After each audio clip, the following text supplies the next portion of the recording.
like us to look at RCD 60.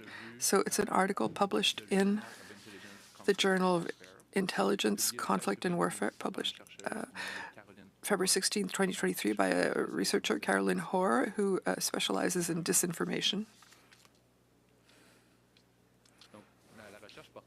This research looked at the role of Russia in the Freedom Convoy, and especially an analysis of media activity related to the Freedom Convoy in 2022. It's a 22-page analysis, but I'd like to draw your attention to the conclusion of the study that we can see here, the final sentence. Can we go back on the abstract, please? Thank you. Based on these findings, it is reasonable to infer that there was Russian involvement in the 2022 truck convoy, though the scope and impact remains to be determined. Est-ce que vous croyez que la Russie a amplifié le convoi de la liberté? Do you believe that Russia used the Freedom Convoy in 2022 to distract Canada and the world from its invasion of Ukraine?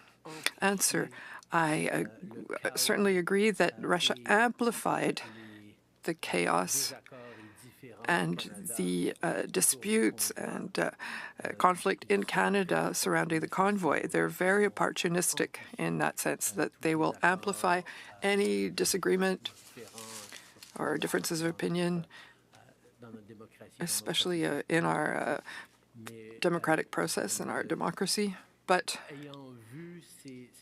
having seen these RT activities, including in the most recent information that we received about the Tenet Group,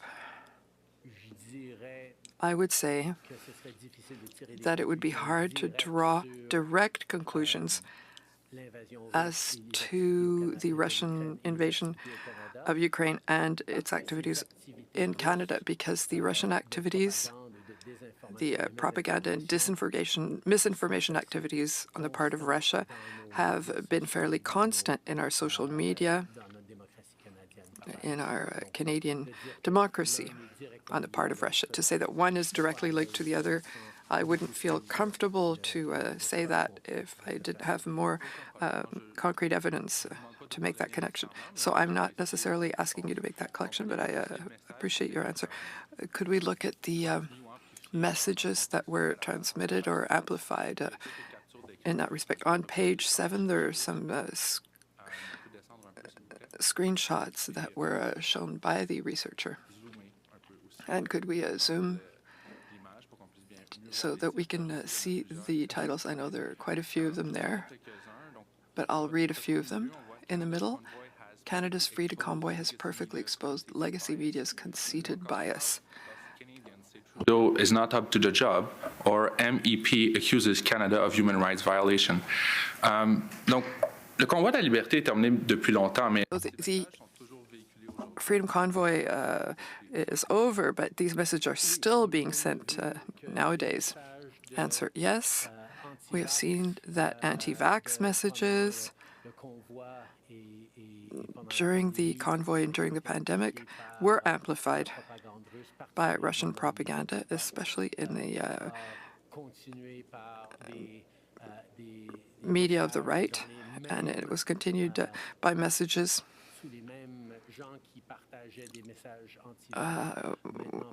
the people who were sharing anti-vax messages. It doesn't mean that there weren't people who were legitimately anti-vax, but that was hugely amplified by Russian propaganda. And once Ukraine was invaded, we saw a lot of those channels become pro-Putin propaganda channels.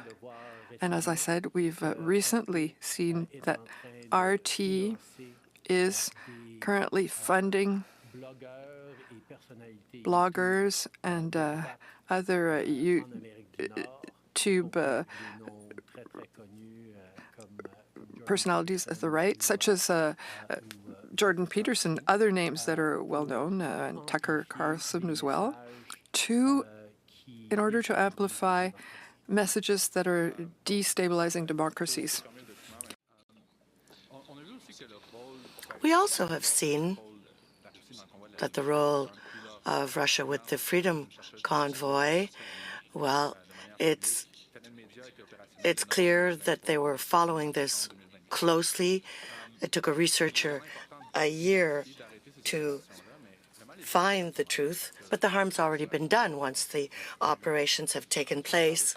What could we do more to discourage Russia from interfering in this way? It's a broader issue than simply Russian disinformation, misinformation.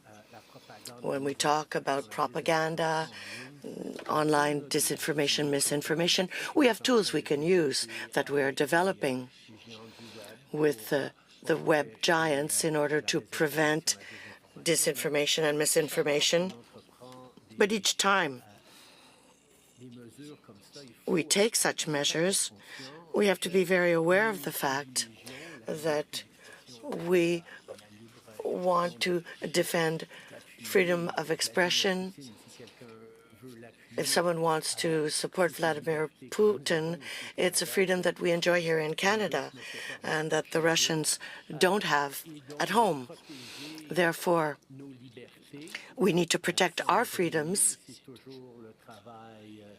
This is delicate and essential work for a democratic society. It's for society, not just the government. Yes, the government has a role to play, but citizens themselves can and must become more vigilant, more aware of Russian propaganda. We saw several reports in the U.S. where individuals discovered after the fact that Russian content was amplified by them without their even realizing it. And they were really disappointed in themselves because they didn't want to support Russia. So we have to share these realities more. We have to learn, as I mentioned earlier, the Baltic nations. We can draw lessons from them. They developed resilience within their citizenry vis-à-vis Russian disinformation, misinformation. They're close geographically, and they're constantly exposed to Russian misinformation, but we could all develop this in Canada. So to conclude, we have to take this very seriously. Indeed,